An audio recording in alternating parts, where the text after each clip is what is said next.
امام غزالی رحمۃ اللہ علیہ نے ایک بڑا باریک نقطہ لکھا ہے، اس کو غور سے سنیں، بڑی زبردست احیاء العلوم کے اندر انہوں نے یہ بات لکھی ہے۔ انہوں نے کہا کہ جانوروں کی 3 قسمیں ہیں۔ کتنی قسمیں ہیں؟ 3 قسمیں۔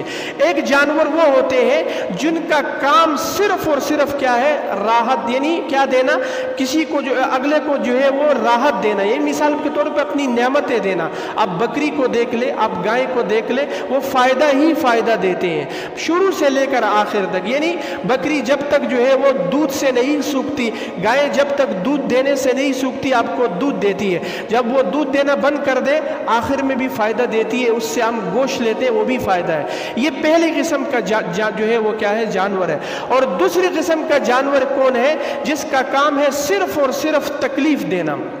آپ سام بچھو کو دیکھ لیں، اس کا کام ہوتا ہے صرف ڈسنا، تکلیف دینا۔ اور تیسرے قسم کا جانور وہ ہے جو نہ فائدہ دیتے ہیں اور نہ جو ہے وہ نقصان دیتے ہیں۔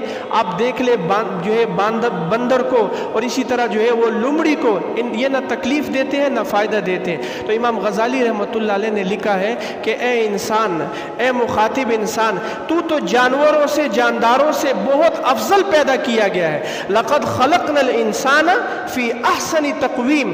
اگر تو انسان نہیں بن سکتا تو کم از کم اس جاندار کی، اس جانور کی طرح بن جا کہ جس کا کام ہے فائدہ دینا، جس کا کام ہے فائدہ دینا۔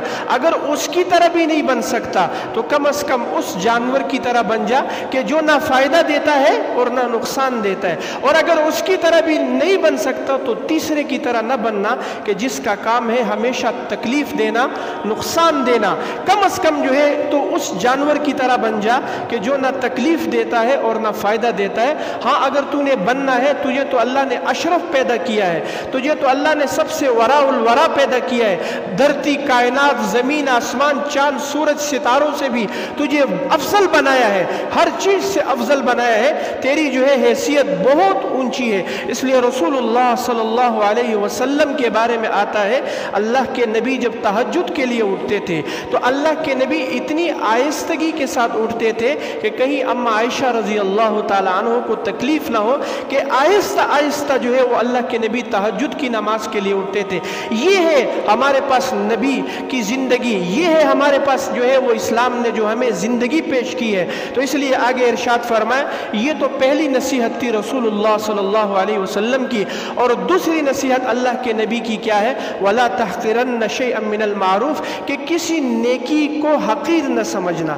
اس لیے حضرات محترم، نیکی ایک ایسی چیز ہے، آپ نے دیکھا ہوگا کبھی کبھی انسان کے دل میں نیکی کا شوق پیدا ہوتا ہے، تو اس لیے اس پر علماء نے لکھا ہے کہ یہ اللہ کی طرف سے آیا ہوا آپ کے پاس ایک مہمان ہے۔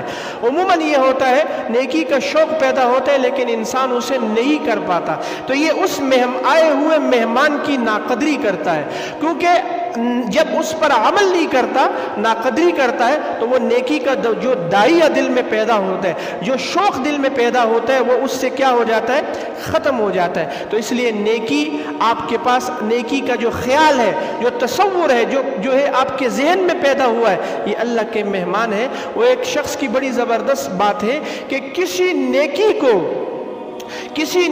جو ہے کم نہ، چھوٹا نہ سمجھنا، ہلکا نہ سمجھنا۔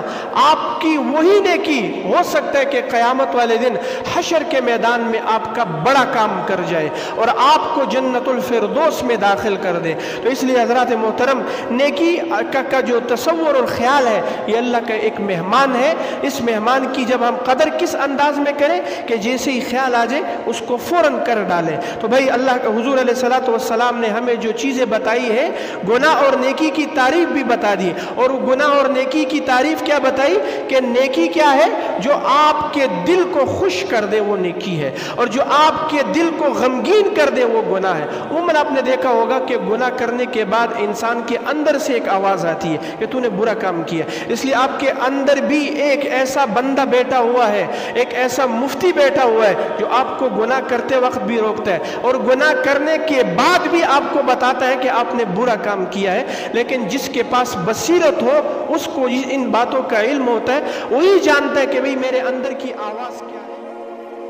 جو کچھ سنا گیا اللہ اس پر عمل کرنے والا اور آگے لوگوں تک پہنچانے والا بنائے۔ مزید اصلاحی بیانات کے لیے ہمارا یوٹیوب چینل ایمان